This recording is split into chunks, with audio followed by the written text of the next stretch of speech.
અને સમાચારો જોઈએ વિસ્તારથી। દેશમાં બુસ્ટર ડોઝને લઈને આગામી 10 દિવસમાં પોલિસી જાહેર થઈ શકે છે। દેશમાં આગામી સમયમાં કેટેગરી પ્રમાણે લોકોને બુસ્ટર ડોઝ આપવામાં આવશે। બીજા ડોઝના 6 મહિના બાદ ત્રીજો બુસ્ટર ડોઝ લઈ શકાશે, પરંતુ બીજા અને ત્રીજા ડોઝ વચ્ચેનો સમય સરકાર દ્વારા નક્કી કરવામાં આવશે। ચોક્કસ જીવાણુ અથવા વાયરસ સામે લડવામાં શરીરની રોગપ્રતિકારક શક્તિને વધારવા તથા તેને મજબૂત બનાવવા માટે બુસ્ટર ડોઝની જરૂર પડશે।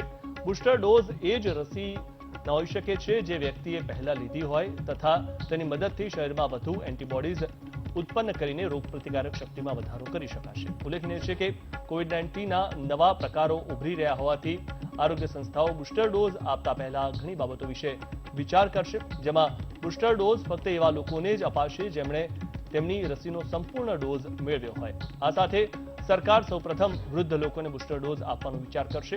આ સાથે જેમના શરીરમાં એન્ટીબોડીઝ મોટી માત્રામાં ઉત્પન્ન થયા ન હોય તથા જેમના શરીરમાં એન્ટીબોડીનું સ્તર નકારાત્મક હોય તેવા લોકોને બુસ્ટર ડોઝ આપવા માટે પ્રાધાન્ય આપવામાં આવશે।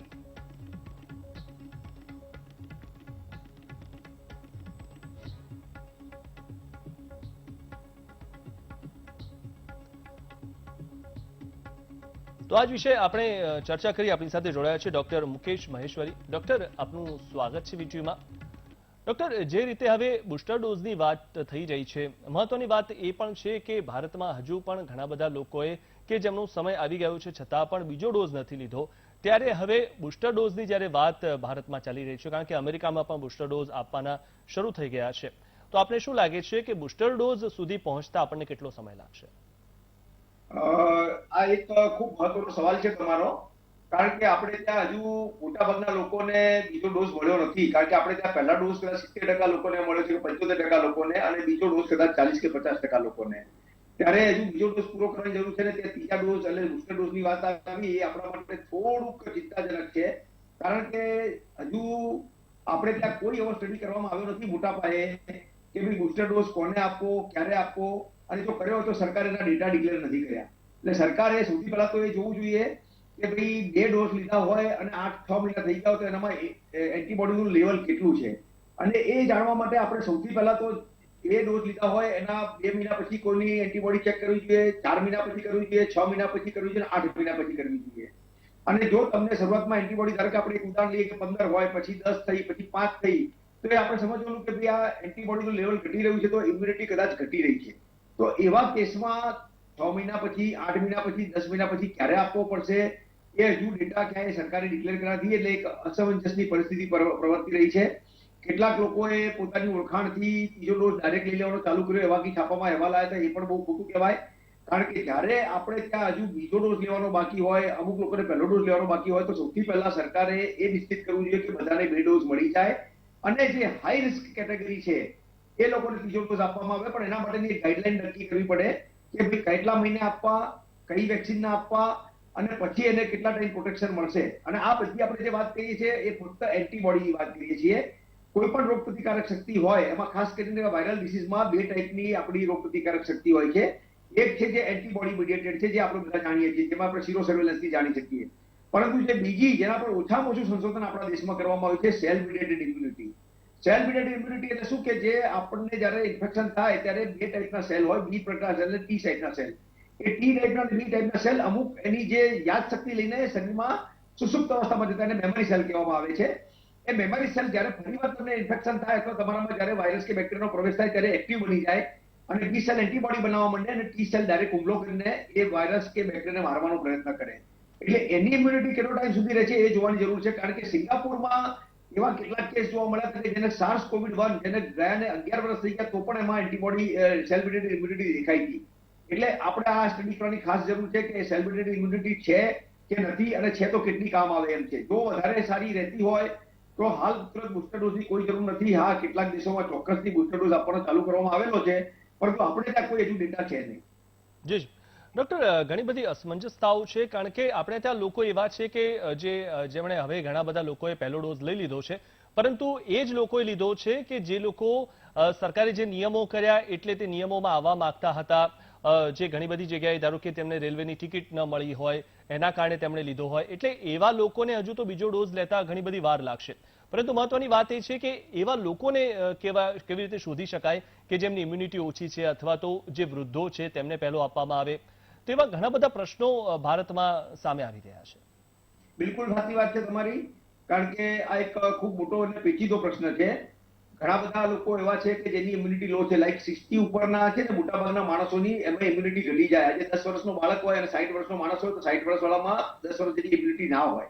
એટલે એવા લોકોને આપણે શોધવા પડે. બીજા જે કોમોર્બિડ કન્ડિશનથી પીડાતા હોય, એટલે લાઈક કોઈને ડાયાબિટીસ હોય, કોઈને બ્લડ પ્રેશર હોય, કોઈને કિમોથેરાપી ચાલતી હોય, રેડિયોથેરાપી ચાલતી હોય, કોઈ ઓર્ગન ટ્રાન્સપ્લાન્ટ કર્યું, આ બધા લોકોને ઇમ્યુનોસપ્રેસિવ થેરાપી ચાલતી હોય, એટલે તમારી પોતાની ઇમ્યુનિટીને દબાવી રાખવાની હોય. એટલે આવા લોકોને કોરોનાનું સંક્રમણ બીજી વાર થવાની શક્યતા રહે છે.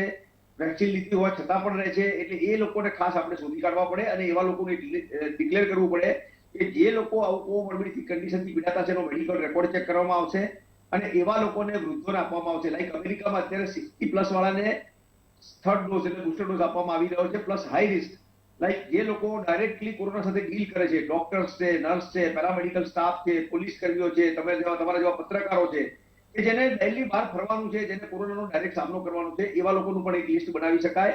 અને જ્યારે પણ બુસ્ટર ડોઝ આપવાનો શરૂઆત એમનાથી કરવી જોઈએ કે જે લોકો હાઈ રિસ્ક પર છે અથવા જે લોકોની ઇમ્યુનિટી લો છે. જી જી ડોક્ટર, આપણે જે અત્યાર સુધી જોયું છે ભારતમાં કે તમે જે રીતે વાત કરી કે સૌથી પહેલા ફ્રન્ટલાઇન વર્કર્સને આપવામાં આવ્યો અને ત્યારથી લઈને છેલ્લે જે યંગ લોકો છે તેમને આપવામાં આવ્યો, જે પણ ડોઝ પહેલો હોય કે બીજો હોય. ત્યારે આમાં સૌથી વધારે જે જોવા મળ્યું છે તે બે જે લોકો છે, એક તો ફ્રન્ટલાઇન વર્કરે સૌથી પહેલા લીધો અને તેમને લેવો ફરજિયાત હતો. બીજો કે જે યંગ લોકો છે તેમણે સામે ચાલીને લીધો, તેમને કોઈ ફોર્સ ન કરવામાં આવ્યો કે તમે જેને વેક્સિન લો સમજાવવામાં આવ્યા. તો આની વચ્ચેના જે લોકો હતા કે જે 60 થી ઉપરના અને 45 થી ઉપરના, જેમણે ઘણું ખરું મોડું કર્યું અને જેના જ કારણે આપણે અહીંયા બીજી લહેર આવી હતી અને જે બહુ ભયાનક હતી. તો આપને શું લાગે છે કે જે લોકોએ સામે ચાલીને ડોઝ લીધો હતો, જેવી રીતે યંગ લોકો છે અથવા તો ફ્રન્ટલાઇન વર્કર્સ છે, તો તે લોકોને પહેલા બુસ્ટર ડોઝ આપવામાં આવે અથવા તો પછી વચ્ચેના સમયગાળાના જે હતા 60 થી ઉપરના અથવા 45 થી ઉપરના તેમને પહેલા આપવામાં આવે? ના, એટલે એમાં એવું છે કે આપણે જે રીતે પહેલો ડોઝ આપતી વખતે આપણે એક પ્રોટોકોલ બનાવેલો કે પહેલા 60+ સૌથી પહેલા જે હાઈ રિસ્ક વાળા છે એટલે ડોક્ટર્સ, પેરામેડિકલ સ્ટાફ, નર્સને આપ્યા. પછી આપણે 60 વર્ષથી ઉપરના લોકોને આપ્યા. એટલે આ જ બે કેટેગરી પહેલા રહેશે બુસ્ટર ડોઝ માટે પણ, કારણ કે જેને કોરોનાનું રિસ્ક છે એને જ આપણે બચાવવા પડશે અને એ લોકો બચશે તો જ બીજા લોકોને બચાવી શકશે. એટલે જે ડોક્ટર્સ છે, પેરામેડિકલ સ્ટાફ છે, નર્સિંગ સ્ટાફ છે, કમ્પાઉન્ડર્સ છે, એ લોકો ડાયરેક્ટલી કોરોનાના પેશન્ટના સંપર્કમાં આવવાના.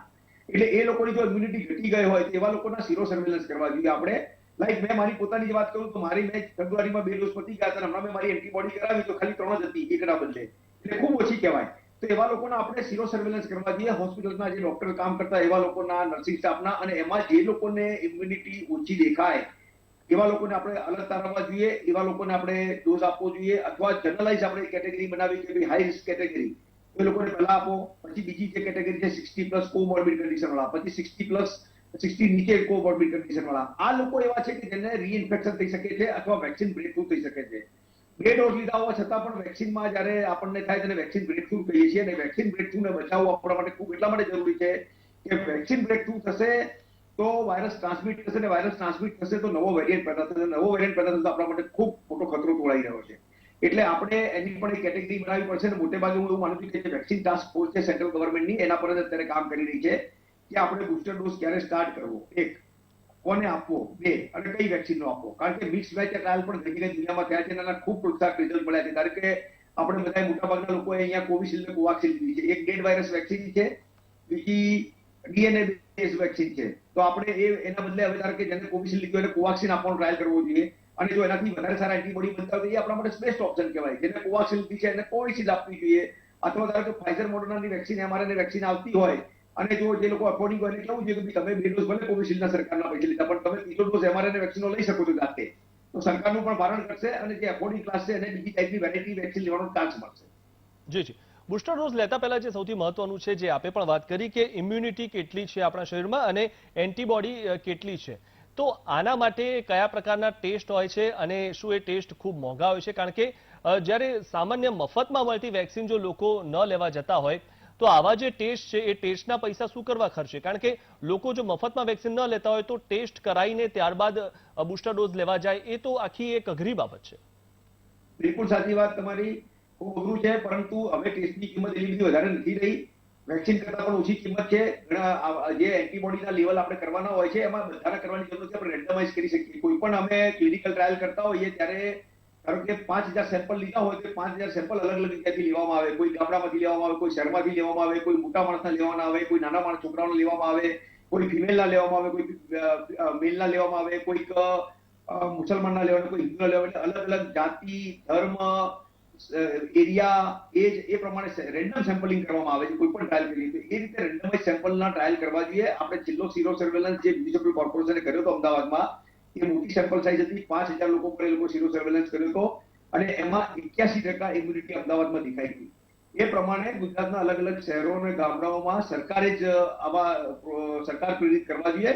એમાં બહુ મોટી કોસ્ટ નથી આવતી. અત્યારે સરકારે જે નિયત કરેલા રેટ છે પ્રમાણે 500 રૂપિયામાં જ એન્ટીબોડીનો ટેસ્ટ થઈ જાય છે અને ઘણી બધી મોટાભાગની લેબોરેટરી કરતી હોય છે. એટલે તમને પોતાને ખબર પડે અને પછી એમાં તમે બે કેટેગરી નક્કી કરી શકો છો કે ભાઈ એક અફોર્ડિંગ ક્લાસ છે કે જે લોકો કોઈ જાતનું આયુષ્યમાન ભારત કાર્ડ નથી ધરાવતા, મા કાર્ડ નથી ધરાવતા અથવા બિલો ઇન્કમ ટેક્સ લિમિટ રહે છે, એ લોકોને સરકાર કરી આપે. અને જે લોકો અફોર્ડિંગ પોતાની જાતે, ઘણા બધા લોકો કરાવે છે, એવું નથી કે નથી કરાવતા, ઘણા લોકો જાતે કરાવે છે અને પછી વેક્સિન લેવા માટે એલિજિબલ હોય તો વેક્સિનનો બુસ્ટર ડોઝ લઈ લે. એટલે આપણે બે કેટેગરી ડિફાઇન કરવી પડશે, કારણ કે દરેક માણસનો ખર્ચો સરકાર ના ઉઠાવી શકે. પણ રેન્ડમ સેમ્પલ કરીએ ને તો તમને શું છે, એક બ્રોડ આઈડિયા મળી જાય કે અમદાવાદનો કર્યો, એક આપણે ધારો કે બરોડાનો કરીએ sero surveillance. Baroda municipal corporation 2000 માણસનો સ્ટડી કરી નાખે તો ઓવરઓલ બરોડામાં કેટલી ઇમ્યુનિટી ખબર પડી જાય. આપણને ધારો કે ખબર પડે કે ભાઈ બરોડાની બાજુમાં પાદરા ગામ છે, ત્યાં ધારો કે આપણી ઇમ્યુનિટી ઓછી છે, તો આપણે એનો સીરો સર્વેલન્સ કરીને આપણને ખબર પડે તો આપણે ત્યાં બુસ્ટર ડોઝ આપવાનું અથવા જે સેકન્ડ ડોઝ રહી ગયો એ લોકોને આપવાની આપણે ઝુંબેશ ચલાવી જોઈએ. વચમાં આપણે આંકડા આવ્યા હતા કે મહેસાણામાં સેકન્ડ ડોઝ લેનારા ખૂબ ઓછા લોકો છે. તો આપણા મંત્રીશ્રીએ કહ્યું હતું કે ભાઈ આમાં આપણે ઝુંબેશ ચલાવવી પડશે કે મહેસાણામાં સેકન્ડ ડોઝ કેમ ઓછા લોકોએ લીધો છે અથવા કેમ વેક્સિનેશનનું પ્રમાણ બીજા જિલ્લાની કમ્પેરિઝનમાં ઓછું છે. તો એ રીતે આપણે રેન્ડમાઇઝ આપણે પસંદગી કરવી પડશે, કારણ કે કોઈ પણ ક્લિનિકલ ટ્રાયલ હોય, કોઈ પણ સર્વે હોય, હંમેશા રેન્ડમાઇઝ સેમ્પલ જ જોવાના આવે. બધાના જોઈ શકવાના શક્ય નથી, કારણ કે એ ખૂબ મોટી એક્સરસાઇઝ થઈ જાય. દેશની વસ્તી જોતા આપણે દરેક માણસનો ઝીરો સર્વેલન્સ અથવા એનું એન્ટીબોડીનું લેવલ ના કરી શકીએ અને બુસ્ટર ડોઝ માટે પસંદ ના કરી શકીએ. એટલે રેન્ડમાઇઝ સેમ્પલ એક એનો બેસ્ટ ઓપ્શન રહેશે. જી જી ડોક્ટર, હાલમાં બે સૌથી મહત્વના પ્રશ્ન એ છે કે એક બુસ્ટર ડોઝ છે અને બીજું નાના બાળકો માટે જે વેક્સિન તૈયાર થનાર છે, જે કોવેક્સિન છે, તેના પણ ડોઝ આપવાના છે, એટલે કે તે પણ ટૂંક સમયમાં આપવા પડશે. અને બીજી વાત કે સરકાર હવે ઘરે ઘરે જઈને વેક્સિન આપવાની વાત કરી રહી છે અને તે પણ શરૂ થશે. ત્યારે શું એવું કરી શકાય કે જ્યારે ઘરે જઈને વેક્સિન આપનાર હોય જે પણ અધિકારી હોય તે ઘરમાં જો કોઈ વૃદ્ધ વ્યક્તિ હોય તો તેને બુસ્ટર ડોઝ આપે, નાના બાળકો હોય તો તેમને 2 થી 18 વર્ષની જે વેક્સિન આવનારી છે તે આપે, અને જેમણે બીજી વેક્સિન નથી લીધી અથવા તો એક પણ નથી લીધી એ પ્રમાણે આપે. એટલે ઘરના જે ફેમિલી જે છે તે પ્રમાણે આ રીતે બુસ્ટર ડોઝ આપી શકાય. ખૂબ ઉત્તમ આઈડિયા છે તમારો, મને પણ ગમ્યો, કારણ કે તમે બહુ સરસ રીતે છણાવટ કરી છે કે ભાઈ જયારે માણસ જવાનો જ છે તો એની એનર્જી, એનો ટાઈમ અને પૈસા આપણે વપરાવાના જ છે. અને એક વાયલ ખોલો તેમાંથી તમારે ધારો કે કોવિશિલ્ડ તો 10 વેક્સિન અપાય છે, કોવાક્સિન તો 20 વેક્સિન અપાય છે, તો વેક્સિનનો વેસ્ટેજ પણ ના જાય. એટલે માણસ જાય ઘરમાં જોવે કે ભાઈ 60 વર્ષની ઉપરના કોમોર્બિડ છે, ચલો એને બુસ્ટર ડોઝ આપી દો. નાની ઉંમરના બાળકો છે જેમાં આપણે ઝાયડસની વેક્સિનના 1 કરોડ ડોઝ સરકાર ખરીદી રહી છે, કોવાક્સિનના બી ટ્રાયલ થઈ ગયા અને 2018માં આપી શકાય છે. તો જે બાળકો રહી ગયા છે એને પહેલો ડોઝ આપવામાં આવે, જે લોકો બીજા ડોઝ લઈ રહ્યા છે એક જ સાથે બધું પતી શકે. અને આ ખૂબ ઉત્તમ વિચાર છે. સરકારે આને પર ચોક્કસ વિચાર કરવો જોઈએ અને એક સિસ્ટમ ડેવલપ કરવી જોઈએ કે ભાઈ બીજો ડોઝ આપવા જઈ રહ્યા છે જે લોકો શોધીને, તો એ લોકો ઘરમાં પૂછતા પણ આવે. કોમોર્બિડ કન્ડિશન વાળા વૃદ્ધ રહેતા હોય તો એને આપી દો, બાળકોને આપી દો, તો એક જ ફેરામાં તમારા 3 ટાર્ગેટ પૂરા થઈ શકે. આના પર ચોક્કસ વિચાર કરી શકાય.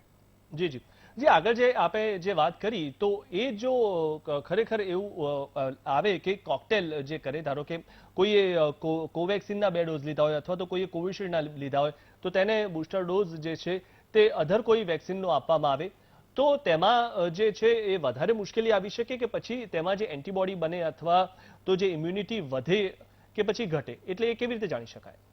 હા, એટલે એમાં એવું છે કે એના માટેનો એક ટ્રાયલ છે ને આઈસીએમઆર વચમાં કરેલો, અને આ કઈ રીતે સુધાર્યું કે ઉત્તર પ્રદેશમાં એક જગ્યાએ એવું થયું હતું કે એક ગામમાં જેને કોવિશિલ્ડ લીધી હતી એનો બીજો ડોઝ કોવાક્સિનનો ભૂલથી અપાઈ ગયો હતો. એટલે એની ચિંતાના રૂપે આપણે એના એન્ટીબોડીનો સર્વેલન્સ કર્યો તો એવું જાણવા મળ્યું કે પહેલો ડોઝ એક વેક્સિનનો, બીજો ડોઝ બીજી વેક્સિનનો લીધો, એ લોકોમાં એન્ટીબોડી લેવલ વધારે સારું હતું. એટલે આને પાયલોટ પ્રોજેક્ટ તરીકે આઈસીએમઆર લીધો ને આઈસીએમઆર એક નાટકનો સ્ટડી કર્યો તો એમાં પ્રોત્સાહક રિઝલ્ટ આવેલા. એક તો સેફટીનો મોટા મોટું જે જોવાનું હોય, સેફટી 100% હતી. પછી એમાં જોયું તો એન્ટીબોડીના લેવલ ખૂબ સારા આવતા હતા અને લાંબો ટાઈમ સુધી રહેતા હતા. એટલે આઈસીએમઆર એવું ડિક્લેર પણ કર્યું તે વખતે કે આનો એક મોટો ટ્રાયલ કરવામાં આવશે અને પછી મિક્સ એન્ડ મેચ કરવામાં આવશે. અને આવા ટાઈપના ટ્રાયલ દુનિયામાં બીજા ઘણા દેશોમાં, ફ્રાન્સમાં અને જર્મનીમાં થયેલા છે અને ખૂબ પ્રોત્સાહક રિઝલ્ટ આવ્યા છે. એટલે એમાં એ લોકો ઘણીવાર એવું કહેતા હતા પણ હતા કે ભાઈ પહેલો ડોઝ આપણે ડીએનએ વેક્સિનનો લો, એટલે જે આપણી કોવિશિલ્ડ છે જેને એઝેડ કહેવાય, એસ્ટ્રાઝેનેકા વેક્સિન તરીકે ઓળખાય છે, અને બીજો ડોઝ એમઆરએનએ વેક્સિન એટલે મોડર્ના કે ફાઇઝરનો લો. તો એ ત્યાં ઘણી જગ્યાએ કરવામાં આવેલું છે અને ખૂબ મોટા વ્યાપક પ્રમાણમાં કરવામાં આવ્યું હતું અને ખૂબ પ્રોત્સાહક રિઝલ્ટ મળેલા છે. તો સરકારે પણ જે આઈસીએમઆર ડિક્લેર કર્યું હતું, આઈસીએમઆર કેટલો સ્ટડી પહોંચ્યો છે ડિક્લેર કરવું જોઈએ અને એના જો રિઝલ્ટ પ્રોત્સાહક હોય તો આપણે કોઈ પણ ચિંતા વગર કોઈ પણ વેક્સિન લઈને જાઓ ને એ આપી શકાય, એ મોટો ફાયદો થાય. તો શું થાય કે આપણે જો કોવિશિલ્ડ લઈને નીકળ્યા અને ઘરમાં કોઈ કોવાક્સિન લીધું તો પાછું કોવિશિલ્ડ લઈને પાછા આવવું પડે, એટલે ટાઈમનો વેસ્ટેજ થાય, પૈસાનો વેસ્ટેજ થાય, બધી વસ્તુનો વેસ્ટેજ થાય. એના બદલે જો કોકટેલ ચાલે એવું હોય તો ભલે ગમે તે 2 વેક્સિન લઈને જાઓ પછી એ લીધી અને બીજી આપી દો, તમારે કોઈ વેક્સિનની રાપણ ના જોવી પડે. અને એના માટે સરકારે જે ડેટા કલેક્ટ કરેલો છે આઈસીએમઆર એના ડિક્લેર કરવો જોઈએ અને એને થોડા વ્યાપક પ્રમાણમાં વધારવાની જરૂર છે. જી જી જી જી ડોક્ટર, આપનો ખૂબ ખૂબ આભાર અમારી સાથે જોડાવા બદલ અને આ માહિતી આપવા બદલ. તો મહત્વની વાત એ છે કે હવે બુસ્ટર ડોઝની જ્યારે વાત સામે આવી છે ત્યારે સૌથી મહત્વનું છે કે તમામ લોકોએ જે બીજો ડોઝ બાકી છે તે લેવો જોઈએ અને બાળકો માટેની જે વેક્સિન આવનારી છે તે તમામ બાળકોને લાગવી જોઈએ, તે સૌથી પહેલા મહત્વનું છે. બુસ્ટર ડોઝ તો જરૂરી છે, તે વૃદ્ધોને સૌથી પહેલા લાગવો જોઈએ. એટલે જ્યારે પણ બુસ્ટર ડોઝની પોલિસી આવશે ત્યારે વૃદ્ધોએ સૌથી પહેલા એ લેવો જોઈએ. મળીએ એક બ્રેક બાદ.